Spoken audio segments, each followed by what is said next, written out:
At 18, your life looks like everything. What it's like to be every level of a street empire. The envelope is already on the table when you walk in. Nobody put it there in front of you.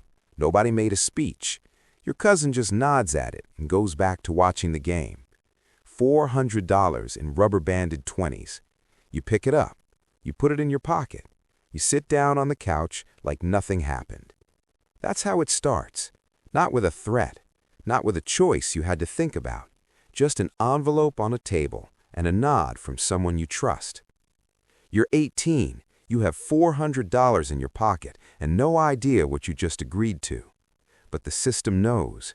It already has a place for you. Level 1. The runner. You don't touch the product.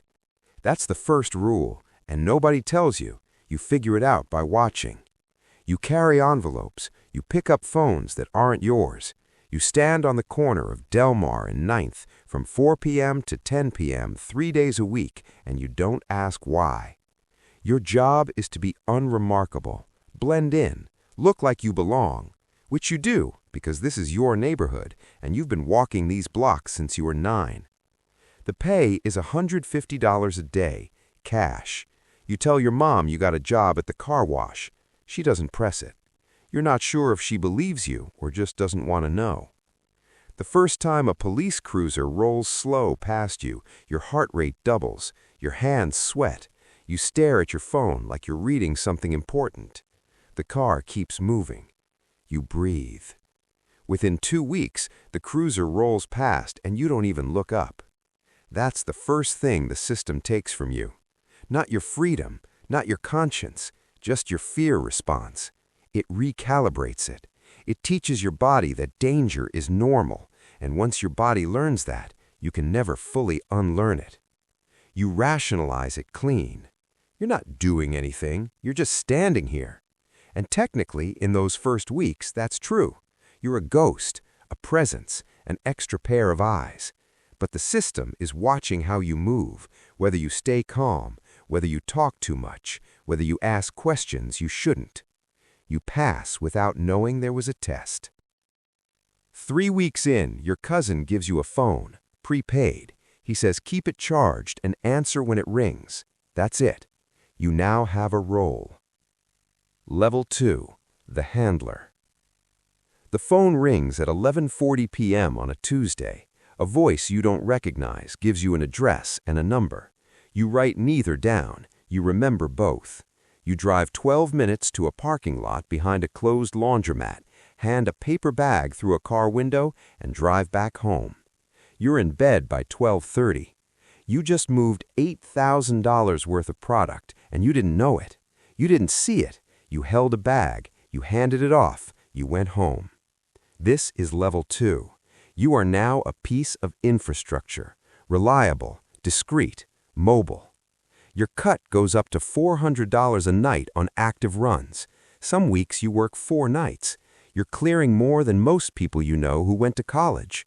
You're 18 years old and you have $6,000 in a shoebox under your bed. You buy new shoes, new clothes, nothing flashy. Your cousin told you specifically, don't shine. You listened. You buy a decent used Honda and you pay cash for it through a friend's uncle's lot. The rules at this level are invisible, but absolute. Never discuss numbers on the phone. Never be early, never be late. Never ask who the bag is going to. Never let anyone see you 2 nights in a row at the same spot. If something feels wrong, abort and call. Don't be a hero. You follow every rule because the rules make sense. They're designed to keep you invisible, and invisible means free. What starts to change at level 2 is smaller than you'd notice if you weren't looking. You start reading people differently. You clock who's watching and who isn't. You notice which neighbors are nosy. You develop a second awareness that runs parallel to your normal life, a quiet radar that never fully shuts off. You don't think of it as paranoia. You think of it as being smart. It's both. By month 6, you have a territory. Not your territory. You don't own anything, but you're responsible for it. 4 blocks, 2 corners, 6 guys under you, all runners, all younger than you. You set their schedules, you handle their complaints, you report up to your cousin, who reports up to someone you've never met. Your job is to make the numbers work and keep things quiet. The first time one of your runners gets robbed, you lose $1,200 and you're responsible for it. Your cousin doesn't yell, he just looks at you and says, "Handle it." You spend 3 days figuring out who did it. You find them. You don't do anything violent, you're not built for that, and you know it, but you make it clear through the right people that the $1,200 comes back or there are consequences you won't be the one to deliver. The money comes back in 4 days, mostly. You learned something important. Your job isn't violence, your job is leverage. Violence is expensive, messy, and attracts attention. Information is cleaner. Knowing who knows who, knowing what someone needs, that's the real currency at level 3. You're clearing $3,000 a week now. You put 1,000 of it in the shoebox and spend the rest carefully. You have a second phone for normal life. You have a routine that looks completely ordinary from the outside. But inside, something is quieting down. That guilt that flickered in month 1, that low hum in the back of your chest, is harder to find now. You told yourself you'd do this for 6 months and get out. Then it was a year. Now you don't set a deadline anymore. You stopped counting. Level 4, the operator. You don't run corners anymore. You run people who run corners. That distinction matters more than you expected. Distance creates clarity. You can look at the system now the way you look at a chessboard instead of a single piece on it. You see the patterns. You see the inefficiencies. You see who's reliable and who's a liability before it becomes a problem. You're 20 years old. You manage more daily cash flow than most small businesses in your zip code. A typical Tuesday. You wake up at 9. You make 2 calls. By noon, you've resolved a supply delay on the west side, replaced a runner who missed his 3rd shift without an explanation — you don't keep people who disappear — and negotiated an informal boundary agreement with a crew 3 blocks east. No meeting, no handshake, just a mutual understanding passed through the right intermediary. You never raise your voice. You've learned that calm is more intimidating than anger. Anger is emotion. Emotion is unpredictable. But when someone calm tells you there's a problem, you take it seriously. You've become that person, the one people take seriously. The dangerous thing about level 4 is that it feels like success. The money is real. The respect is real. Your problems are logistical, not existential. You're not scared anymore. And that should scare you, but it doesn't.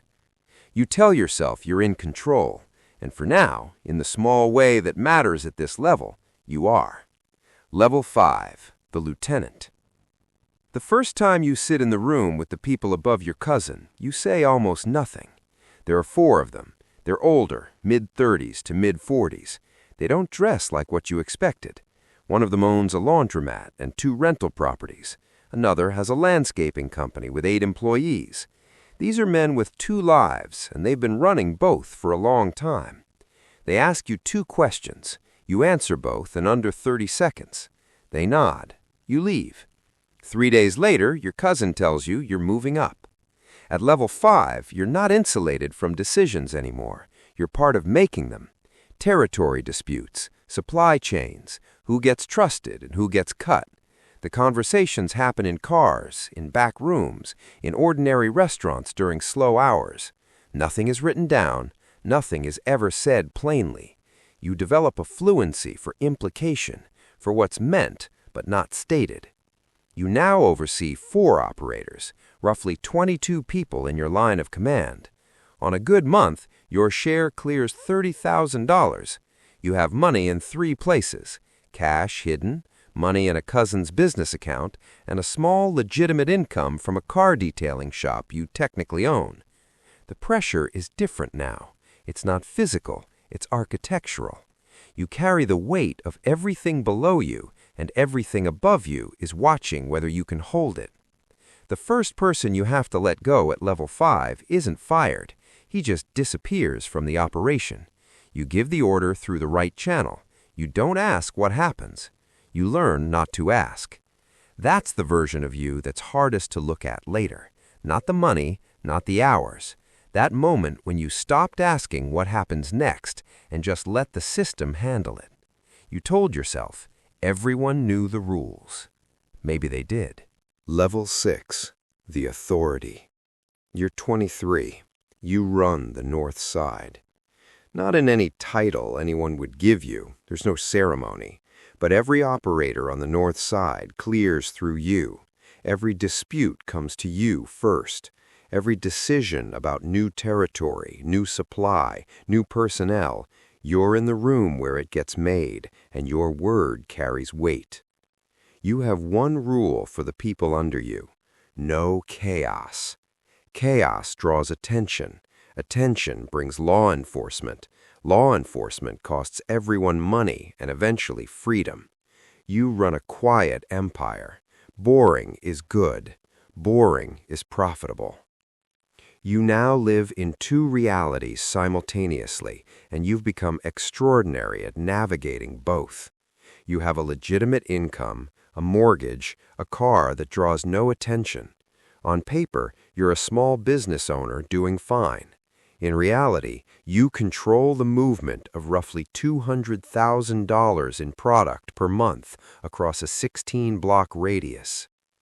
The thing nobody tells you about real authority is how lonely it gets.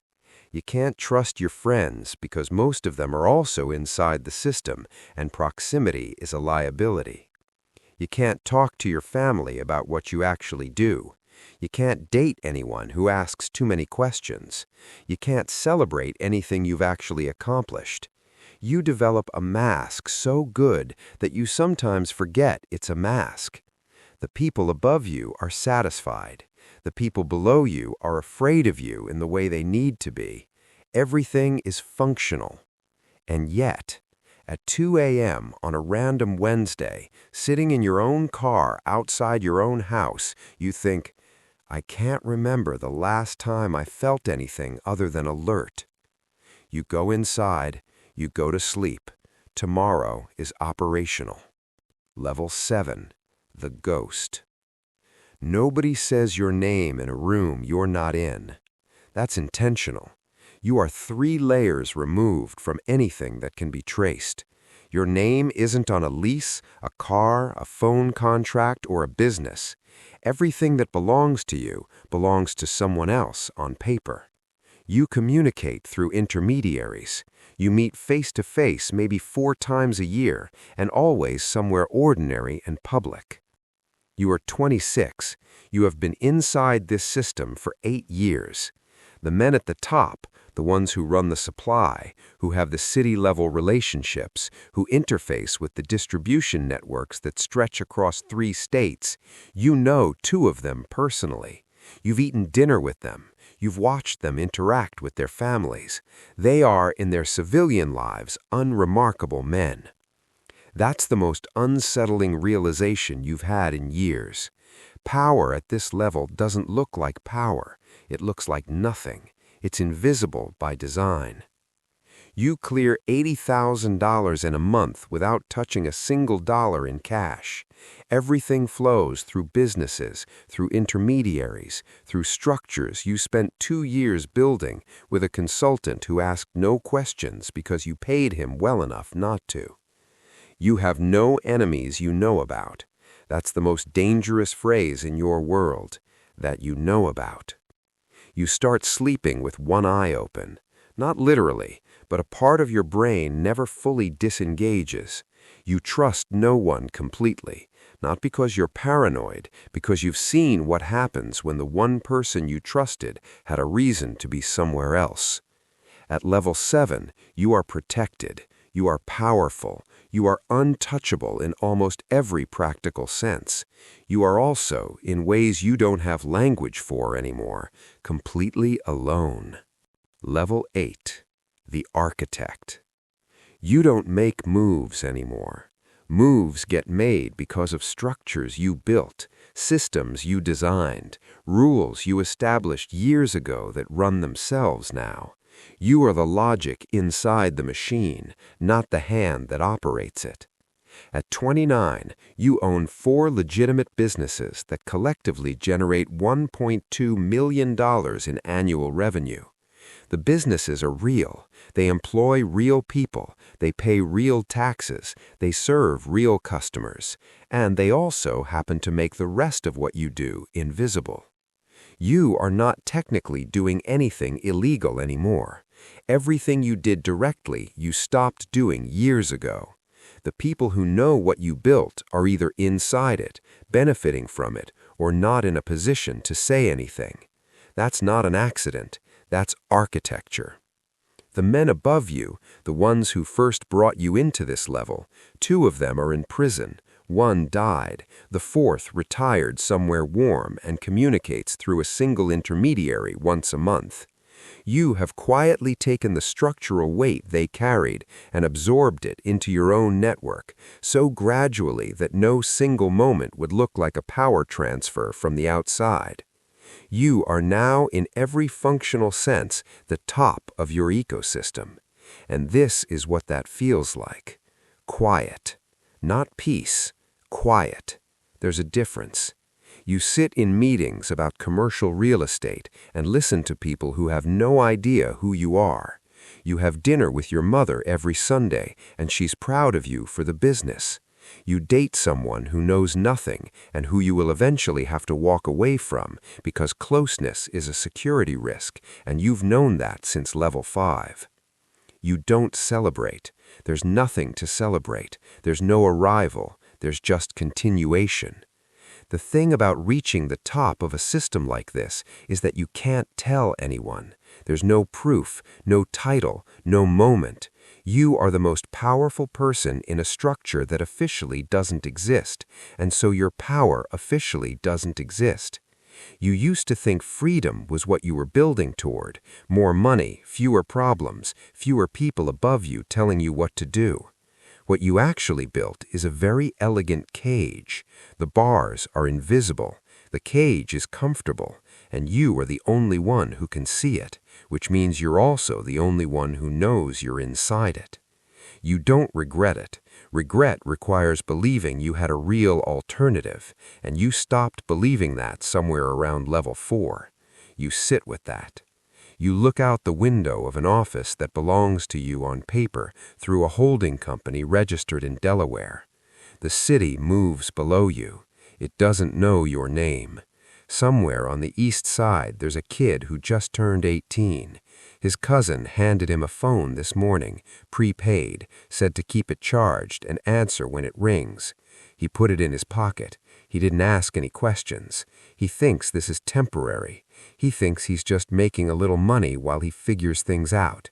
He doesn't know about the levels yet. He doesn't know that the system already has a place for him.